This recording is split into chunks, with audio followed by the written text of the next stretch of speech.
What's going on? It's your boy Sermon at Sermon's Domain on Twitter.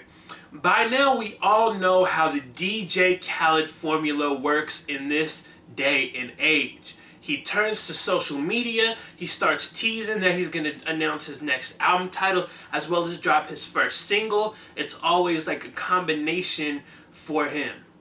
So he did just that. Yesterday, he announced his 11th. Damn, it's crazy to think that DJ Khaled is on his 11th album. But he announced the 11th title. This is going to be called Father of Asahd. So, in a way, it's essentially a self-titled album because DJ Khaled is the father of Asahd. It's kind of clever. I like it. I can appreciate that Khaled really goes all in when it comes to using his son for promotion. And not only that, but making him like executive producer so he'll continue to collect royalty checks for many years to come. Like that right there is smart parenting as, as a celebrity. For the album's first single titled Top Off, we venture into familiar territory as DJ Khaled recruits Jay-Z, Beyonce, and Future. Right off the bat, I have to say that Future was so unnecessary on this song. Normally, I'm all in for Future. He's really good. He's good at crafting hooks. But there's also that lazy side of him that thinks that I took the top off the Maybach over and over again as creative. Like, I feel like this record would benefit so much more from actually having a good hook attached to it. Khaled is someone who can call up damn near anybody. You look at like anybody nowadays who could really either A, write a good hook for someone else, or B, sing a hook. And he has endless choices. T-Pain, Neo, Black, Bryson Tiller, The Weeknd, I'm sure would want to contribute maybe. Like there's so many different people that Khaled could work with, so he shouldn't be settling for Future going off and doing his repetitive hook. It was the most disappointing part of the song. And when you have a hook that's just horrendous like this, it brings down the value of the entire song. I feel like this is not going to be a hit. Shining had plenty of radio play. It was on the Billboard charts. I feel like DJ Khaled is going to get his streams with Top Off, but it won't sustain. I feel like in the coming weeks, if you were to look at the numbers, you're going to see a huge drop because after you hear it once, it's like, do you really need to hear it again? And it sucks because there are some good Jay-Z and Beyonce parts in this song. I think the best Jay-Z part is where he breaks character. Jay-Z, current Jay-Z at least, is not really a violent man. But I got chills when he finally, I can't say finally because it was only in December, when he responded to George Zimmerman, who said some stuff about him in December. He says, I know how to handle people like Jay-Z. No, you don't.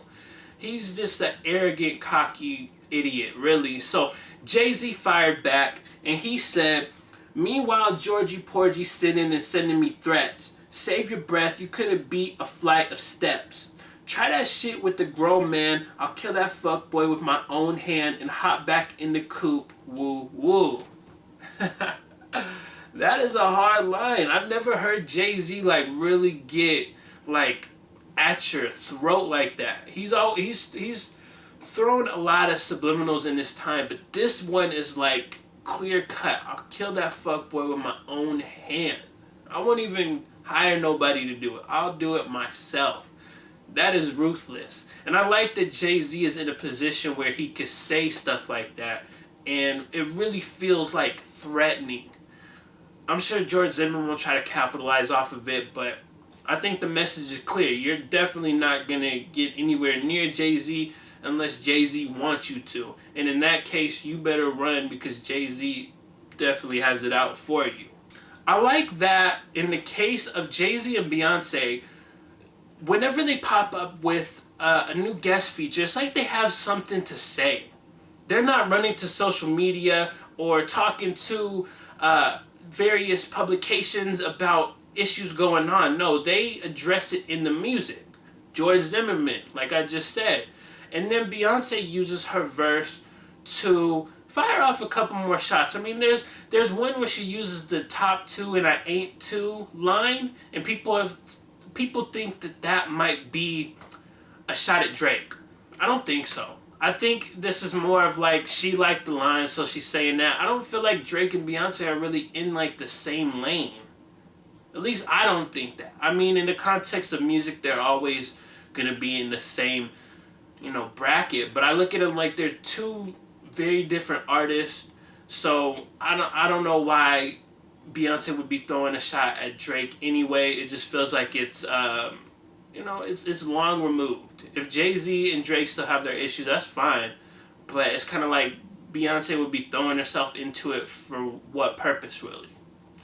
Also in her verse, she takes the time to address Tiffany Haddish, who went to various media outlets after partying with Beyonce and said that B put her hands on an unnamed actress for trying to flirt with Jay-Z. So Beyonce's lines about that are nothing crazy, but she basically says you have to sign an NDA, a non-disclosure agreement, if you want to party with the queen. Because I'm pretty sure Beyonce and her image doesn't want like her fans and her haters and just the whole world to know that she's putting hands on actresses for flirting with her husband. Like, I don't think anybody really wants that kind of publicity out there. So I can understand why she included those lines in her verse. I'm not going to go out of my way to crop the hook from this song just so I can enjoy Jay-Z and Beyonce's parts. Like I had mentioned earlier, DJ Khaled has access to damn near everybody in hip-hop and R&B. So I feel like there's no excuse for Khaled not having a strong hook on this record, especially it's your first single. You want this to be catchy. You don't want it to be repetitive. You want it to be like T-Pain on All I Do Is Win. You don't want this to be, I took the top off the Maybach, I took the top off the Maybach, I took the top off the Maybach. Because I don't feel like that is going to be a winning formula with radio. And ultimately, that's what Khaled's first singles always are. They're always aimed for radio. I'm not saying he's not going to get radio play, because he will. But I don't envision this being a Billboard top 20. I say top 40 because the rules have changed. Streaming that factors into it, so it could wind up being up there. But I don't think it'll sustain, is basically what I'm saying. This is not a long staying hit. This is not something that I see being remembered. When Khaled drops his 11th album, Father of Asahd, I think this will be one of the most forgettable records on there. So those are my thoughts on DJ Khaled's first single, Top Off, featuring Jay-Z, Beyonce, and Future. After you listen to this song, let me know what you think about it in the comment section below. Did you like this record? Do you agree with what I said? Talk to me, explain, and then like the video, subscribe to the channel if you're not already, share the video, follow me on Twitter @SermonsDomain, and as always, thank you for your time. I appreciate you for watching, and until next time, peace.